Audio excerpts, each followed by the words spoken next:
بسم اللہ الرحمن الرحیم۔ السلام علیکم۔ وائس آف ٹروتھ کے ساتھ حاضر خدمت ہوں۔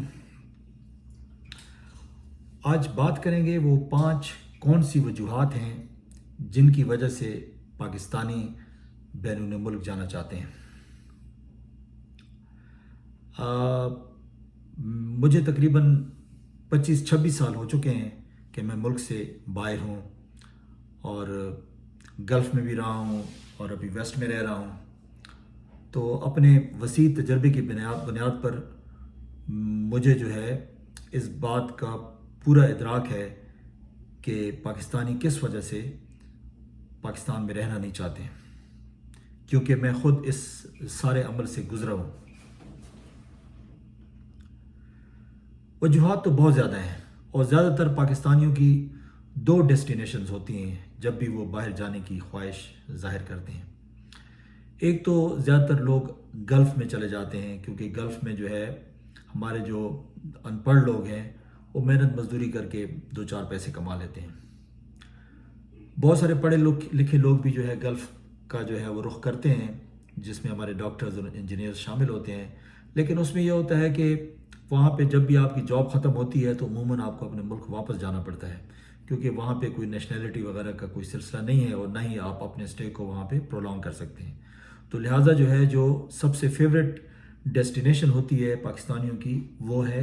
مغربی ممالک، جس میں کینیڈا، امریکہ وغیرہ شامل ہیں۔ اب آتے ہیں جناب اصل مسئلے کی طرف کہ پاکستانی کیوں باہر جانا چاہتے ہیں۔ اس میں جو سب سے پہلی اور سب سے بنیادی وجہ ہے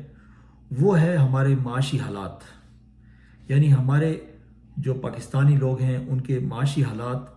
جب خراب ہوتے ہیں اور وہ اپنی پوری کوشش کرتے ہیں اپنے ملک میں رہ کر اپنے معاشی حالات کو بدلنے کی، لیکن وہ اس میں ناکام ہوتے ہیں، کیونکہ وہاں پر ان کو اتنے مواقع حاصل نہیں ہوتے ہیں، بلکہ جگہ جگہ ان کے راستے میں ایسی رکاوٹیں ہوتی ہیں کہ وہ اپنے معاشی حالات کو بدل نہیں سکتے ہیں۔ اگر وہ کسی سرکاری یا کسی پرائیویٹ ادارے میں کام کرتے ہیں تو وہاں پہ تنخواہیں اتنی کم ہوتی ہیں کہ ان کا جو ہے وہ گزر بسر نہ صرف مشکل ہوتا ہے بلکہ بعض اوقات ناممکن ہو جاتا ہے، کیونکہ جتنی تنخواہ وہاں ملتی ہے اگر آپ کا اپنا مکان بھی نہ ہو اور آپ کی فیملی ہو، آپ کے بچے ہوں، تو یقیناً جو ہے وہاں پہ رہنا تقریباً ناممکن ہوتا ہے۔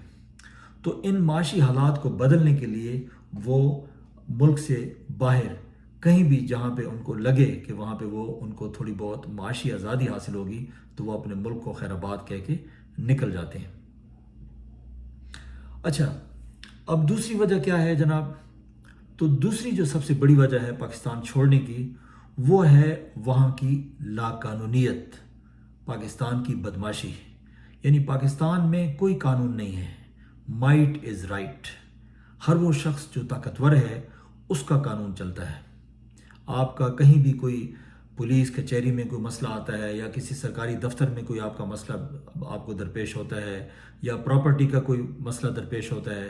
تو آپ کو سمجھ نہیں آتی کہ آپ کہاں جائیں، کیونکہ قانون تو ہے کوئی نہیں۔ جس ادارے میں بھی جاتے ہیں وہاں پہ بغیر رشوت یا سفارش کے کام نہیں ہوتا ہے۔ تو ایک عام پاکستانی جو ہے وہ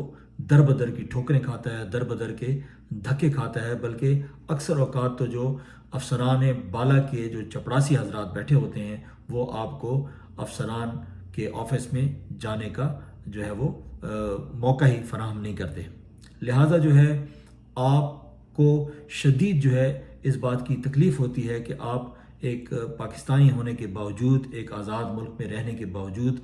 آپ کو جو ہے قانونی تحفظ حاصل نہیں ہے کہ وہ جو ہے آپ اپنا حق حاصل کریں، کیونکہ ہر محکمے میں جو ہے نا ایک مافیا بیٹھا ہوا ہے، ایک قبضہ گروپ بیٹھا ہوا ہے جس نے اس تمام ادارے کے جو اختیارات ہیں وہ اپنے ہاتھ میں رکھے ہوئے ہیں، اور عوام جو ٹیکس دیتی ہے، چاہے وہ سیلز ٹیکس کے جو ہے اس میں ہو یا کسی اور جو ہے طرح سے انکم ٹیکس یا پراپرٹی ٹیکس یا کسی بھی جو ہے مد میں جو عوام ٹیکس ادا کرتی ہے، انہیں ان کا ریٹرن نہیں ملتا ہے، بلکہ ان کو ہر جگہ جو ہے وہ ذلت اور رسوائی کا سامنا کرنا پڑتا ہے۔ اچھا، اس کے بعد جو تیسری وجہ ہے جس کی وجہ سے پاکستانی اپنے ملک کو جو ہے وہ خیر آباد کہنا چاہتے ہیں وہ ہے وہاں پہ امن و امان کا نہ ہونا. یعنی پاکستان میں آئے دن آپ کو پتہ ہے کہ قانون نہ ہونے کی وجہ سے جو ہے وہ کہیں کوئی دہشت گردی ہو رہی ہوتی ہے، یا کہیں پہ اگر آپ جو ہے کوئی چھوٹا موٹا کاروبار کرتے ہیں تو گن پوائنٹ پہ جو ہے آپ سے جو ہے نقدی اور آپ کی جو قیمتی اشیاء ہوتی ہیں وہ چھین لی جاتی ہیں. آئے دن آپ سنتے ہیں کہ جناب، اور تو چھوڑیں کہ اسلام آباد میں بھی جو ہے وہ اس طرح کی وارداتیں ہو رہی ہیں کہ جناب کوئی آپ سے جو ہے آپ کی کوئی گاڑی چوری کر لے گا، آپ کی جو ہے آپ کا موبائل کوئی چھین لے گا، خواتین سے پرس چھین لیتے ہیں. تو امن و امان کا بہت بڑا مسئلہ ہے. پھر آئے دن جو ہے آپ کو پتہ ہے کہ پاکستان میں ہر وقت ایک نازک صورتحال کا سما رہتا ہے، اور اچانک جناب دہشت گردی شروع ہو جاتی ہے، اور جو ہے کبھی مسجدوں میں دھماکے ہوتے ہیں، کبھی جہاں پہ کوئی بازاروں میں جہاں پہ کوئی مجمع اکٹھا ہوتا ہے تو وہاں پہ دھماکہ ہو جاتا ہے. تو اس کیفیت کو جو ہے پاکستانی انتہائی بری نظر سے دیکھتے ہیں. وہ پاکستانی جو امن کو پسند کرتے ہیں، تو وہ جب امن و امان کا مسئلہ ان کو درپیش ہوتا ہے اور ان کو ہر وقت یہ خطرہ لاحق ہوتا ہے کہ ان کو یا ان کی بیوی بچوں کو جو ہے کوئی جانی نقصان نہ ہو جائے، تو وہ کوشش ان کی یہی ہوتی ہے کہ ایسے ملک میں جہاں پہ جو ہے ان کو تحفظ حاصل نہیں ہے تو وہ جو ہے اس سے نکل جائیں، تو یہ ان کے لیے اور ان کی فیملی کے لیے بہتر ہوگا. اس کے بعد آتے ہیں چوتھے پوائنٹ کی طرف. جو چوتھا پوائنٹ ہے وہ بیسیکلی ہمارے ملک میں آبادی اور روزگار کا نہ ہونا، یعنی آبادی کی زیادتی کی وجہ سے روزگار جو ہے تقریباً نہ ہونے کے برابر ہے. کیونکہ گورنمنٹ سیکٹر میں تو اب ایک اگر اسامی آتی ہے تو ایک اسامی کے لیے 10-15 ہزار لوگ جو ہے وہ اپلائی کرتے ہیں. تو 10-15 ہزار لوگوں میں جو ہے میرٹ پہ بندہ لینا بھی مشکل ہوتا ہے، کیونکہ اتنے لوگوں کا ٹیسٹ کنڈکٹ کرنا، ان کا انٹرویو کرنا، یہ سارا جو ہے تقریباً ناممکن ہوتا ہے. اور اس میں پھر جو سفارشیں وغیرہ آتی ہیں تو وہ بھی جو سب سے تکڑی سفارش ہوتی ہے اس کی بنا پر جو ہے کوئی نہ کوئی بندہ سلیکٹ ہو جاتا ہے، ورنہ عموماً جو ہے لوگوں کو روزگار نہیں ملتا. بہت سارے ایسے پاکستان میں جو ہے پڑھے لکھے نوجوان جنہوں نے جو ہے گریجویشن تک کی ہوئی ہے وہ چھوٹے موٹے کام کر رہے ہیں، بلکہ بہت سارے ایسے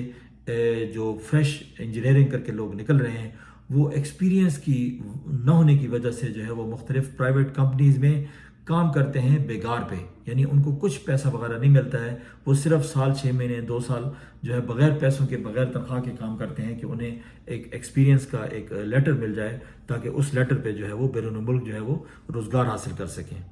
تو یہ ایک بہت بڑا مسئلہ ہے، کیونکہ آبادی بہت زیادہ بڑھ گئی ہے اور اس حساب سے جو ہے ہمارے پاس روزگار نہیں ہے، کیونکہ کوئی پلاننگ ہی نہیں ہے. حکومت کی ترجیحات میں یہ پلاننگ شامل ہی نہیں ہے. حکومت نے کبھی ایک پلاننگ نہیں کی کہ کس سبجیکٹ میں کون سے اور کتنے گریجویٹ جو ہے وہ پیدا کرنے ہیں تاکہ جو ہے ان کی آگے کھپت ہو سکے. تو اس طریقے کی وجہ سے اس وجہ سے لوگوں کو، خاص کر ہمارے نوجوانوں کو اپنا مستقبل جو ہے وہ تاریک نظر آتا ہے. تو وہ جو ہے یہاں سے نکلنا چاہتے ہیں، کیونکہ وہ ان کو پتہ ہے کہ اتنی زیادہ آبادی میں ان کے جو روزگار کے مواقع ہیں وہ تقریباً نہ ہونے کے برابر ہیں. اچھا، پھر جو سب سے آخری مسئلہ ہے جس کی وجہ سے پاکستان میں رہنا نہیں چاہتے ہیں، وہ انتہائی خطرناک ہے، اور وہ مسئلہ ہے نا امیدی کا، مایوسی کا. ہمارے لوگ جو ہیں اپنے ملک کے نظام سے مایوس ہو چکے ہیں،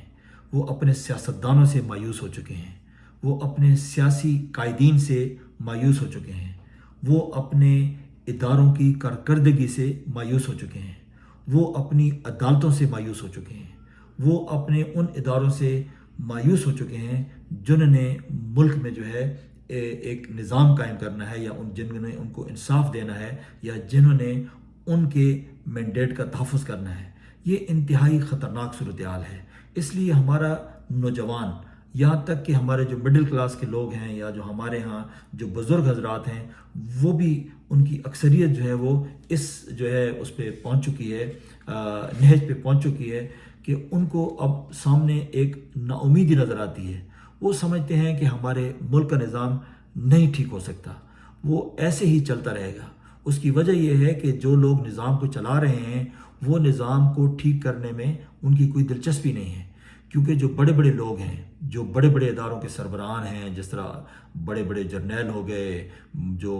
بڑے بڑے جج ہو گئے، یا جو دوسرے حضرات ہیں، وہ اپنے اتنے اثاثے بنا لیتے ہیں کہ وہ جب ریٹائر ہوتے ہیں تو پاکستان میں رہنا گوارا نہیں کرتے ہیں، بلکہ وہ اپنے اثاثے بیرون ملک منتقل کرتے ہیں اور وہیں پہ وہ رہتے ہیں، کیونکہ وہ سمجھتے ہیں کہ وہاں پہ ان کو زیادہ تحفظ حاصل ہے۔ تو پاکستان میں باقی جو مڈل کلاس کے لوگ ہیں یا جو غریب لوگ ہیں جن کا داو نہیں لگتا، تو وہ مجبوراً جو ہے وہ پاکستان میں رہتے ہیں۔ تو یہ جو نا امیدی کی جو ہے کیفیت ہے، یہ انتہائی خطرناک ہے، جس کی وجہ سے ہمارے ملک سے جو ہے وہ برین ڈرین ہو رہا ہے، اور جو قابل لوگ ہیں وہ اپنے ملک کو خیر آباد کہہ کے نکل رہے ہیں۔ تو ان کا سارے مسائل کا حل کیا ہے؟ حل یقیناً بہت مشکل ہے، اور اسی حل کے لیے جو ہے یعنی ہمارے 76 سال گزر چکے ہیں، اور عوام جو ہے اسی حل کی جو ہے وہ امید پہ بیٹھی رہی ہے، خاص کر ہمارے جیسے لوگ جو ہیں جو کہ یہ سمجھتے رہے ہیں کہ شاید آج یا کل جو ہے اس ملک میں بہتری آ جائے گی، کیونکہ ہمارے ملک میں کسی چیز کی کمی تو نہیں ہے۔ بہت سارے ایسے ممالک ہیں جن کے پاس کچھ بھی نہیں ہے لیکن وہ ہم سے بہت آگے ہیں۔ مثال کے طور پہ یورپ میں اب نیدرلینڈ کے پاس کیا ہے؟ نیدرلینڈ ایک چھوٹا سا یورپ کا ملک ہے، اس کے پاس کیا ہے؟ اسی طریقے سے جو ہے بہت سارے ایسے ممالک ہیں جیسے پرتگال ہے۔ اب پرتگال جو ہے یورپ کا ایک غریب ملک ہے، لیکن ہمارے پاکستانی جو ہے وہ دھڑا دھڑ وہاں بھی جا رہے ہیں۔ اب ہمارے پاکستان میں پرتگال کے مقابلے میں زیادہ وسائل ہیں، لیکن ہم بہت پیچھے ہیں۔ پرتگال کا جو پاسپورٹ ہے وہ اس کا جو ہے دنیا میں میرا خیال ہے 5ویں یا 6 نمبر پہ آتا ہے، اور جبکہ ہمارا جو پاسپورٹ ہے وہ میرا خیال ہے کہ جو آخری نمبروں میں آتا ہے، جو آخری تقریباً میرا خیال ہے 10-12 ممالک ہیں، ان میں ہمارا جا کے پاسپورٹ آتا ہے۔ تو اب جو ہے ان تمام چیزوں کا حل کیا ہے کہ پاکستانی جو ہیں وہ اپنے ملک میں رہیں اور اپنے ملک سے جو ہے وہ یعنی ہجرت نہ کریں۔ اس کا جو مین حل ہے، جو مشکل بھی ہے، وہ یہی ہے کہ ہم اپنے ملک میں اگر قانون کی حکمرانی قائم کر لیں گے تو یہ باقی معاملات ہمارے حل ہو سکتے ہیں۔ اور قانون کی حکمرانی کون کر سکتا ہے؟ وہی کر سکتا ہے جو کہ قانون کے تابع ہو، اور اگر کوئی لیڈر قانون کے تابع ہوگا تو یقیناً وہ قانون کی حکمرانی قائم کرنے میں کامیاب ہو جائے گا، اور وہ عوام کی طاقت سے ہو سکتا ہے، اس کے بغیر نہیں ہو سکتا۔ وہ لوگ جو کہ 40-45 سالوں سے یا 76 سالوں سے ملک کے عوام کا خون چوس رہے ہیں، اگر آپ کو یہ خیال ہو، آپ کا اگر یہ خیال ہو کہ وہ لوگ جو ہیں وہ ملک کے حالات بہتر کریں گے اور آپ کو جو ہے وہ قانون کی یعنی بالادستی آپ کے لیے قائم کریں گے، تو کسی غلط فہمی میں نہ رہیں، ایسا کچھ بھی نہیں ہونے والا۔ اس وقت اگر آپ کے پاس کوئی ایسا لیڈر موجود ہے تو وہ صرف اور صرف عمران خان صاحب ہیں۔ اگر عمران خان صاحب جو ہے وہ دوبارہ اقتدار میں آتے ہیں تو ان سے ہمیں کچھ امید ہے، اس کے علاوہ باقی نا امیدی ہے۔ تو اپنا بہت بہت خیال رکھیے گا۔ اگر ویڈیو پسند آئے تو یار لائک کر دیجیے گا، ٹھیک ہے نا، اور اگر سبسکرائب کر دیں تو آپ کی نوازش ہوگی۔ اجازت دیجیے، اللہ حافظ۔